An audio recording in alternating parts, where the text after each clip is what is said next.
Assalamualaikum warahmatullahi wabarakatuh. Waalaikumsalam warahmatullahi wabarakatuh. Selamat sore teman-teman. Sore. Pertama-tama marilah kita panjatkan puji syukur kehadiran Allah Subhanahu wa taala karena telah memberikan rahmat sehingga kita dapat berkumpul di ruang kelas ini. Perkenalkan, nama saya Wanda Lestari yang akan bertugas sebagai moderator dalam diskusi materi hakikat dan konsep dasar perspektif global. Adapun anggota kelompok pertama ialah Nurul Rahma, Meli, Joni Trihantoso, dan Tangri Palupi. Baik, teman-teman, langsung saja kita mulai ke sesi yang pertama adalah pembukaan. Sebelum itu, marilah kita mengucapkan basmalah. Bismillahirrahmanirrahim. Selanjutnya penyampaian materi. Untuk kelompok pertama, saya persilahkan. Sebelumnya, Assalamualaikum warahmatullahi wabarakatuh. Waalaikumsalam warahmatullahi wabarakatuh. Perkenalkan, nama saya Tangri Palupi. Di sini saya akan menjadi pemateri pertama. Baik, kami di sini akan membahas beberapa topik. Nah, yang pertama hakikat dan konsep perspektif global. Yang kedua, perspektif global bagian dari IPS. Yang ketiga, interaksi global dilihat dari ilmu IPS. Yang keempat, ciri-ciri globalisasi. Dan yang terakhir, isu-isu global. Kita masuk ke yang pertama, apa itu global? Nah, menurut Kamus Bahasa Inggris, global adalah sesuatu hal yang berkaitan dengan dunia, internasional, atau seluruh alam jagat raya. Sesuatu hal yang dimaksud di sini dapat berupa masalah, kejadian, kegiatan, atau bahkan sikap. Selanjutnya, kita akan membahas tentang globalisasi. Nah, pengertian globalisasi di sini adalah proses sosial yang berakibat pada pembatasan geografis dalam keadaan sosial budaya menjadi kurang penting, terjelma dalam kesadaran manusia itu sendiri. Selanjutnya kita akan membahas pengertian dari pendidikan global. Nah, teman-teman di sini, pendidikan global adalah upaya sistematis untuk membentuk kesadaran, wawasan, dan cara pandang siswa. Karena melalui pembelajaran tersebut, siswa dapat memperoleh materi yang lengkap dan komprehensif terkait dengan isu-isu umum yang ada pada saat ini. Lanjut. Nah, selanjutnya pengertian dari perspektif global. Perspektif global adalah suatu cara pandang dan cara berpikir terhadap suatu masalah, kejadian, atau kegiatan dari sudut kepentingan global, yaitu dari sisi kepentingan dunia atau internasional. Oleh karena itu, sikap dan perbuatan kita juga diarahkan untuk kepentingan global yang ada pada saat ini. Selanjutnya akan dilanjutkan oleh Nurul Rahma. Oke, kembali lagi ke pembahasan perspektif global bagian dari ilmu pengetahuan sosial. IPS sangat erat kaitannya dengan persiapan anak didik untuk berperan aktif atau berpartisipasi dalam pembangunan Indonesia dan terlibat dalam pergaulan masyarakat dunia atau yang dimaksud dengan global society. IPS harus dilihat sebagai sudut komponen penting dari keseluruhan pendidikan pada anak.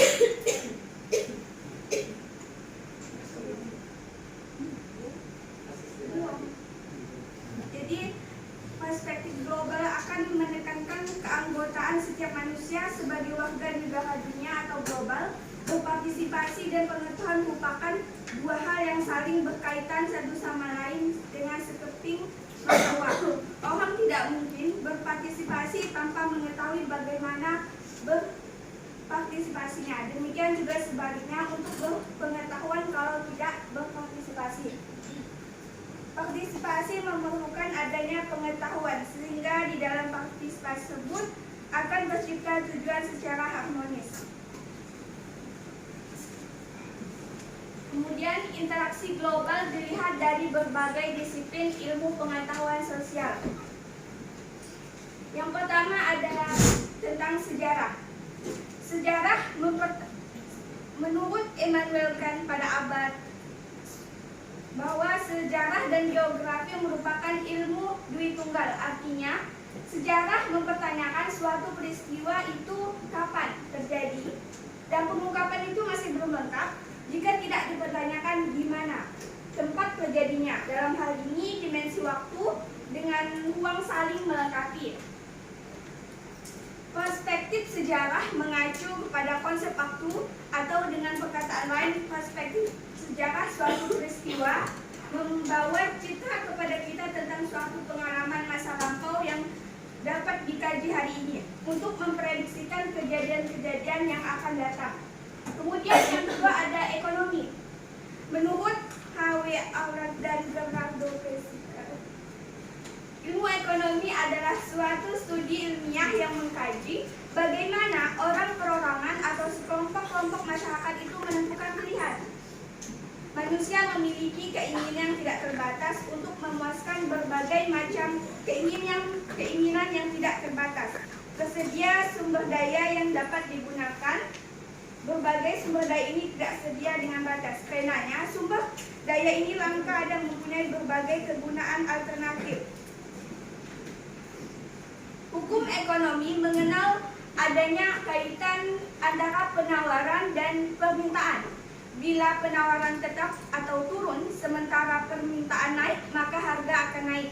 Salah satu fenomena yang nampak dari hukum ekonomi bahwa bila permintaan naik sementara penawaran tetap atau turun, seperti pada kenyataan belakang ini, sering terjadi kenaikan nilai tukar mata uang asing. Kemudian sosiologi. Menurut Frank H. Hankis, sosiologi adalah studi ilmu tentang fenomena yang timbul akibat hubungan kelompok-kelompok manusia. Suatu studi tentang manusia dan lingkungan manusia dalam hubungan satu sama lain. Dalam sosiologi mengajarkan bahwa perilaku manusia itu dipengaruhi oleh kelompok tempat dia terlihat sebagai anggota dan oleh interaksi yang terjadi pada kelompok itu. Perkembangan teknologi, transformasi, dan komunikasi telah menyebabkan interaksi manusia meluas ke tingkat global secara lebih intensif. Interaksi bisa terjadi secara fisik maupun non-fisik melalui internet. Teknologi komputer melalui email atau maksudnya electronic mail menyebabkan dunia ini tanpa batas atau borderless secara non-fisik. Setiap orang mampu mengakses teknologi ini, bisa dikirim maupun menerima berita dari seluruh dunia. Dari arus global dan interaksi sosial, baik langsung maupun melalui media, tentu saja ada yang wajib diwaspadai, terutama di segi negatifnya, karena masalah sosial yang mengglobal merupakan penghancuran umat dalam jangka relatif lebih meracuni generasi muda. Kemudian ada antropologi yang akan dijelaskan oleh teman kami, yaitu Munir. Kita melanjutkan penjelasan dari teman saya. Antropologi adalah ilmu yang mempelajari orang, bentukan fisiknya, masyarakat, dan budayanya. Kumpulan orang yang membentuk suatu masyarakat memiliki budaya yang berkembang sejalan dengan invensi atau penemuan yang mereka punyai. Suatu invensi baru perlu diciptakan untuk menggantikan invensi yang lama, seperti traktor bajak, kuda besi Jepang, menghasilkan kuda, dan sebagainya. Berarti mengamati, menghayati, dan memprediksi perkembangan kebudayaan secara menyeluruh yang aspek serta unsur-unsurnya itu berkaitan satu sama lain. Interaksi dalam kehidupan umat manusia. Selanjutnya ada geografi. Geografi adalah ilmu keruangan yang mengkaji berbagai fenomena dalam konteks ruangannya. Ruang yang dikonsepkan dalam geografi yaitu pembukaan bumi yang 3 dimensi, terdiri atas muka bumi yang berupa darah dan perairan serta kolom udara di atasnya. Ruang permukaan bumi ini secara bertahap, ukuran dan jaraknya mulai dari tingkat lokal, regional sampai ke tingkat global. Oleh karena itu, perspektif geografi adalah perspektif keruangan yang bertahap dari perspektif lokal, regional sampai ke perspektif global. Perspektif geografi atau perspektif keruangan adalah suatu kemampuan memandang serta mendalam berkenaan dengan fenomena, proses, dan masalah peruangan permukaan bumi, baik masa lampau, saat ini, terutama untuk masa yang akan datang. Pendekatan yang dapat diterapkan pada perspektif ruangan ini yaitu pendekatan sejarah dan kemampuan memprediksi.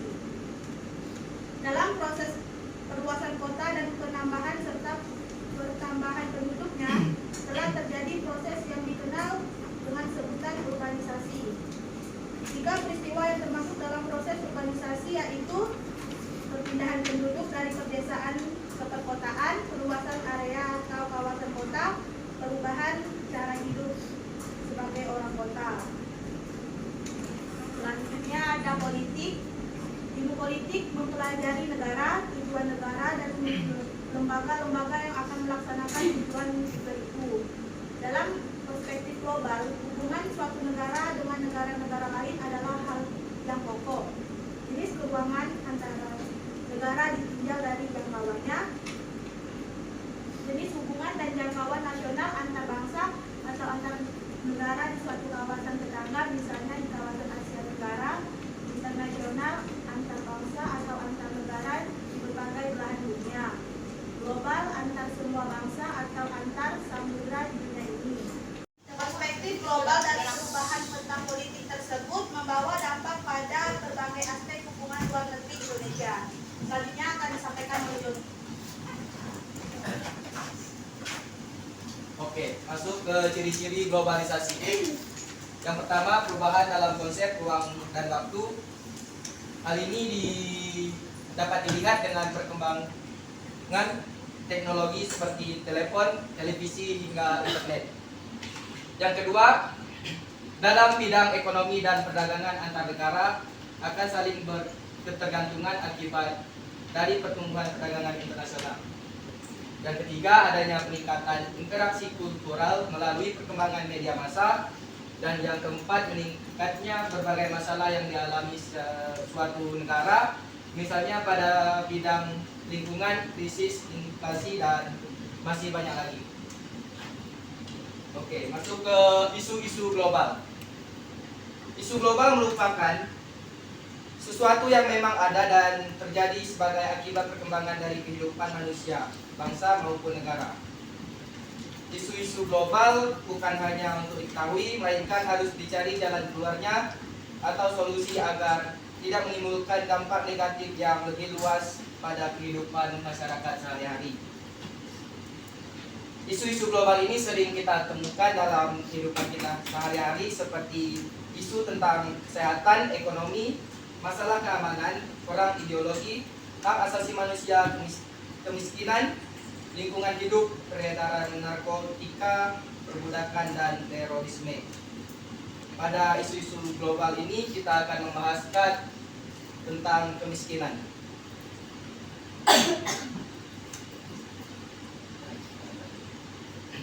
Oke. Kemiskinan adalah segala turunannya adalah ancaman bagi kelangsungan hidup manusia sehari-hari. Kemiskinan ditandai dengan ketidakberdayaan masyarakat dalam melaksanakan kehidupannya. Berdasarkan survei pada bulan 9 tahun 2022, tingkat kemiskinan Indonesia adalah 9,57%. Dibandingkan dengan tahun 2021 meningkat 0,34%. Yang B, lingkungan hidup. Pada bagian pertama yaitu populasi.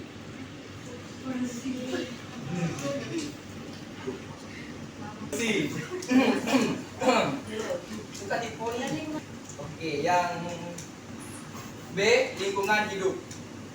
Yang pertama adalah polusi.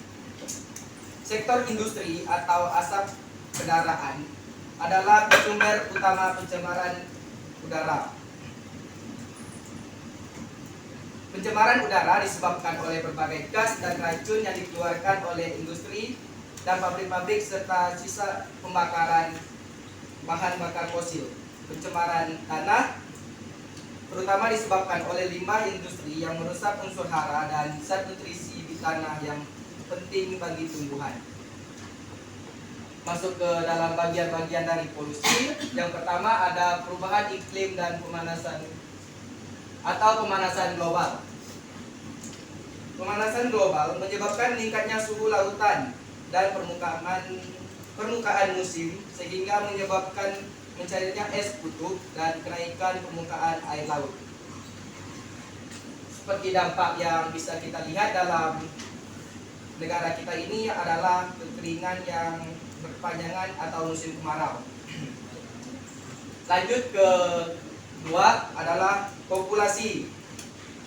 Kelebihan populasi planet ini mencapai tingkat yang tidak berkelanjutan karena menghadapi kekurangan sumber daya seperti air, bahan bakar, dan makanan. Dampak dari kerusakan itu berupa menurunnya kualitas tanah dan kesehatan manusia. Yang ketiga, penipisan sumber daya alam. Penggunaan bahan bakar fosil seperti minyak bumi bertanggung jawab menciptakan pemanasan global dan perubahan iklim.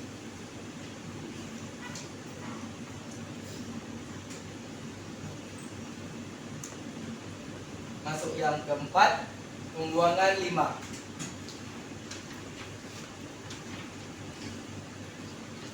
Limbah plastik atau sampah di perkotaan dan limbah dari sektor industri yang sering dibuang ke sungai atau ke laut dapat menyebabkan populasi ikan-ikan turun atau mati dan hancurnya ekosistem di persekitaran air.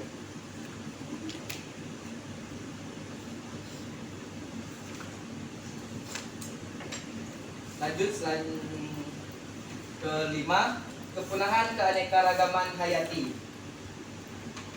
Aktivitas manusia yang dapat menyebabkan kepunahan spesies atau habitat serta hilangnya keanekaragaman hayati adalah pemburuan satwa liar yang dilakukan secara ilegal.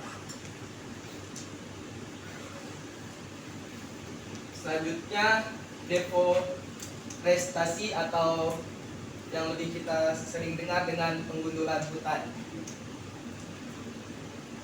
Pembukaan hutan atau perkembangan sektor perkebunan, terutama sawit, menyebabkan pelepasan karbon ke bumi sehingga meningkatkan perubahan suhu bumi.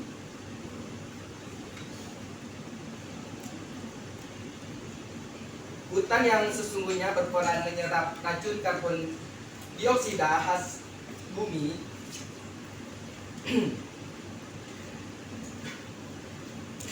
salah baca cuma.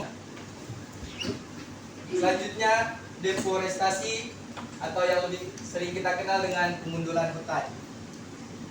Pembukaan hutan yang dilakukan secara massal atau banyak seperti sektor perkebunan atau perkebunan sawit menyebabkan pelepasan karbon ke bumi sehingga meningkatkan perubahan suhu bumi menjadi berubah.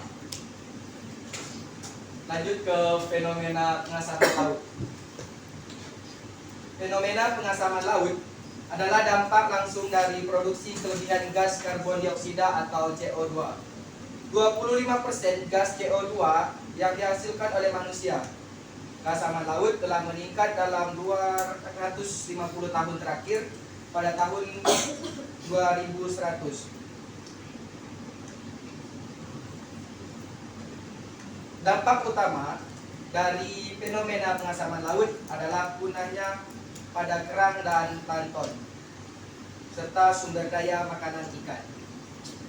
Lanjut ke penipisan lapisan ozon.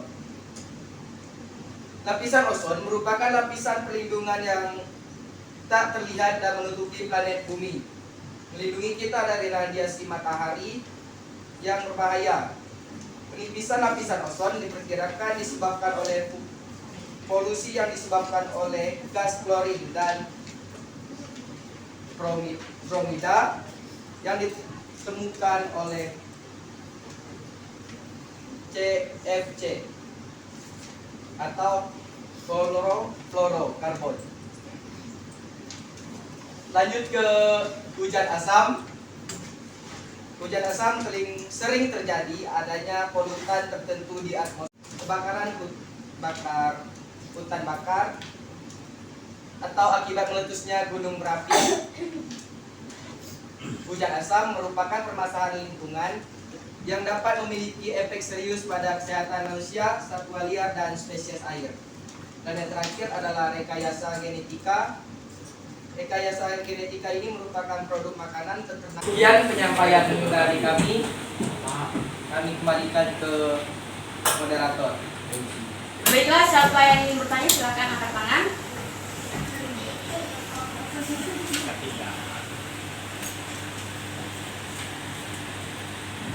Yang pertama Vene, kedua Depo, ketiga Vera. Silakan untuk Vene.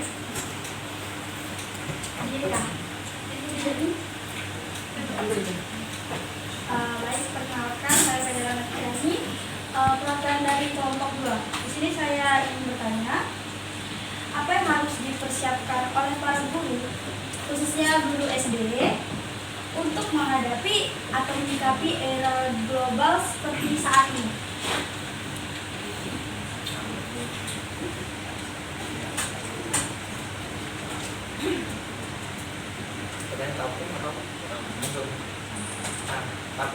Selanjutnya kepada Depo, saya silakan.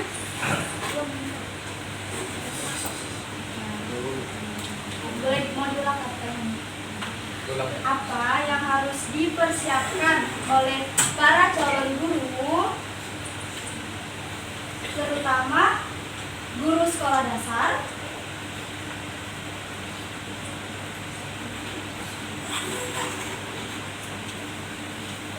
untuk menyikapi era global seperti saat ini?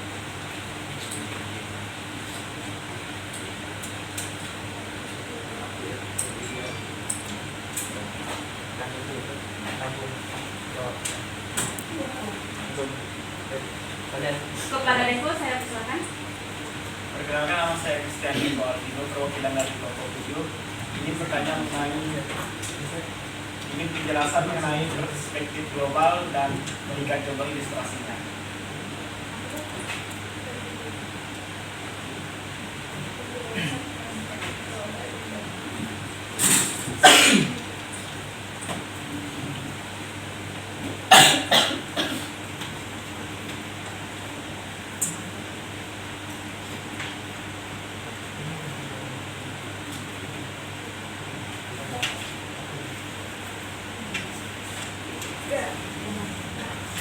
Baik, kepada Vera. Assalamualaikum warahmatullahi wabarakatuh. Perkenalkan, nama saya Pranu Putri. Di sini saya akan menanyakan interaksi global dilihat dari berbagai disiplin ilmu pengetahuan sosial, salah satunya yaitu antropologi. Saya ingin meminta ilustrasikan antropologi itu gimana. Sekian dari saya. Wassalamualaikum warahmatullahi wabarakatuh.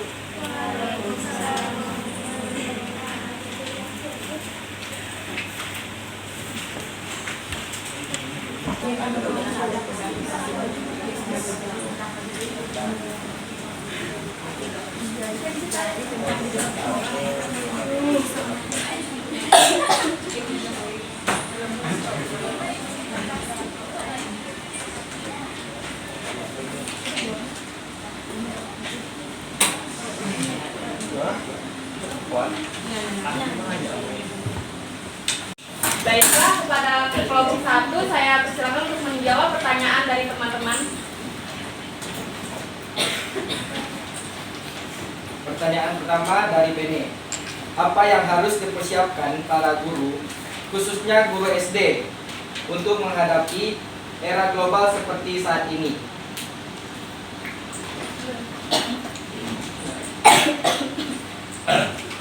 Di sini kami membahas perspektif global.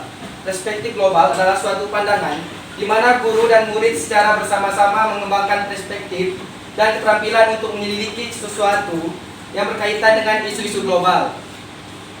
Artinya, guru di sini adalah sebagai komunikator atau penghubung antara dunia luar dengan siswa. Untuk pada tingkat guru SD, guru tersebut bisa menjelaskan apa sih populasi yang atau dampak-dampak pada globalisasi atau dampak global yang terjadi di era saat ini. Seperti contohnya yaitu populasi, lingkungan, tanah, udara, dan air, yaitu dan pembuangan limbah. Jadi guru itu bisa mengingatkan siswa tersebut apa sih yang membuat dampak yang terjadi pada populasi itu, seperti adalah polusi. polusi itu kita bisa mengingatkan kepada siswa. Polusi yang misalnya polusi udara. Polusi udara itu disebabkan oleh kendaraan bermotor, bermobil, dan dari asap-asap pabrik industri. Terus pada polusi air. Polusi air itu disebabkan oleh pembuangan limbah secara sembarangan pada perairan seperti sungai dan laut yang dilakukan oleh perusahaan-perusahaan atau industri.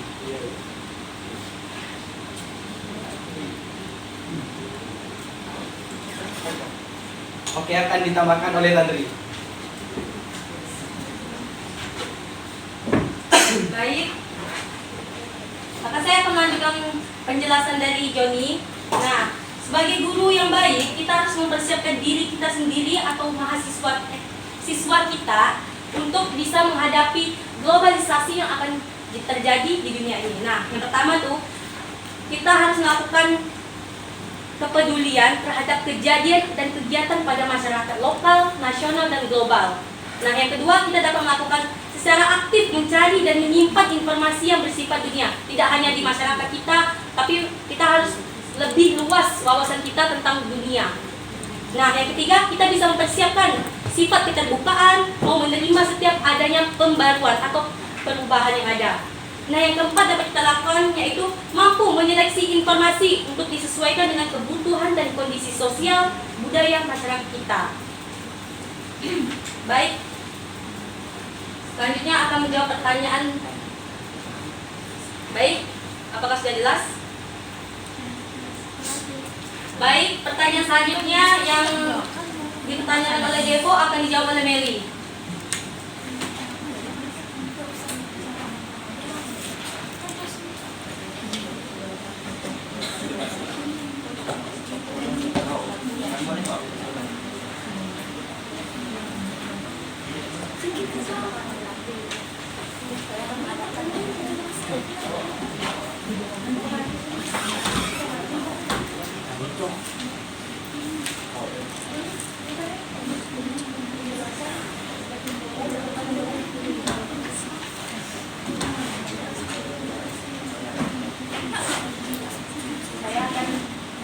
Saya akan menjawab pertanyaan dari Devo.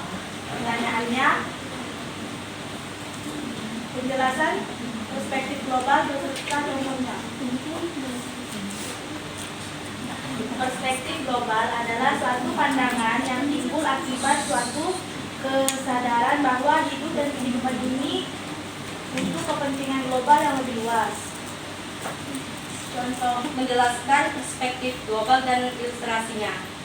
Penjelasan tadi sudah disampaikan dari Meli. Nah, ilustrasinya, kita sebagai pendidik, khususnya kita yang di sini semuanya, kita harus membuka wawasan kita tidak hanya di, maksudnya tuh wawasan kita tuh tidak terpaku di sini saja. Kita harus membuka wawasan kita lebih luas lagi. Kita harus tahu kayak apa yang terjadi di dunia luar, apa yang terjadi di Indonesia saat ini, sehingga dengan adanya inisiatif dari kita untuk mengetahui itu, kita tidak akan kebudayaan kita itu tidak terpaku di sini. Kita bisa mengembangkan kebudayaan kita, ras, suku. Kan Indonesia ini kan memiliki berbagai macam sekali kebudayaan.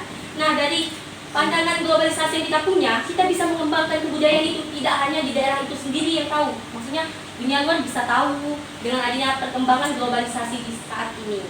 Nah, apakah ada jelas? Jelas. Selanjutnya akan jawab oleh Global. Oke, pertanyaan yang ketiga, interaksi dilihat dari disiplin ilmu sosial, salah satunya antropologi itu seperti apa?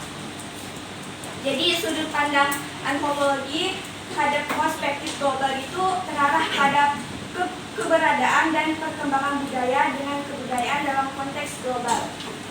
Oleh karena itu, proses dan arus global dalam kehidupan sesungguhnya adalah proses global kemampuan budaya dan atau proses pembudayaan, berarti mengamati, menghayati dan memprediksi perkembangan kebudayaan secara menyeluruh yang aspek serta unsur-unsurnya berkaitan satu sama lain, terintegrasi dalam kehidupan umat manusia secara perspektif, meningkatkan pendapatan masyarakat dalam sudut ekonomi terkait dengan meningkatkan kemampuan masyarakat untuk memanfaatkan dirinya, menggunakan peralatan mengelola sumber daya atau budaya.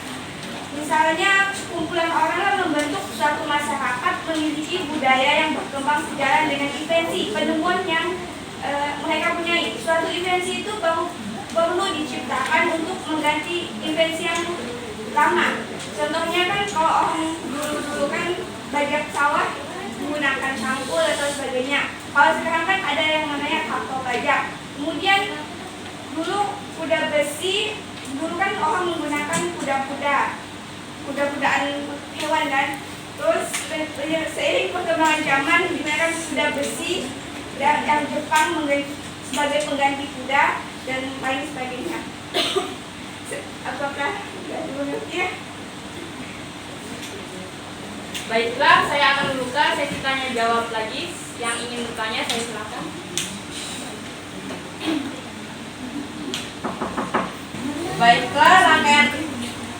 Baiklah, rangkaian acara diskusi telah selesai. Maka akan membacakan kesimpulan kepada kita.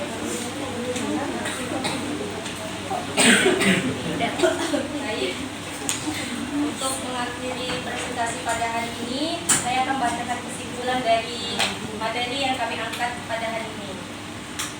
Kesimpulannya adalah perspektif global bertitik tolak dari masalah hidup sehari-hari, misalnya antara lain masalah kelaparan, pengangguran, pestisida, dan pengungsi. Semua ini memiliki dampak yang besar terhadap masalah global. Kita menyadari bahwa ilmu pengetahuan tidak dapat dibatasi pada masalah lokal atau nasional saja.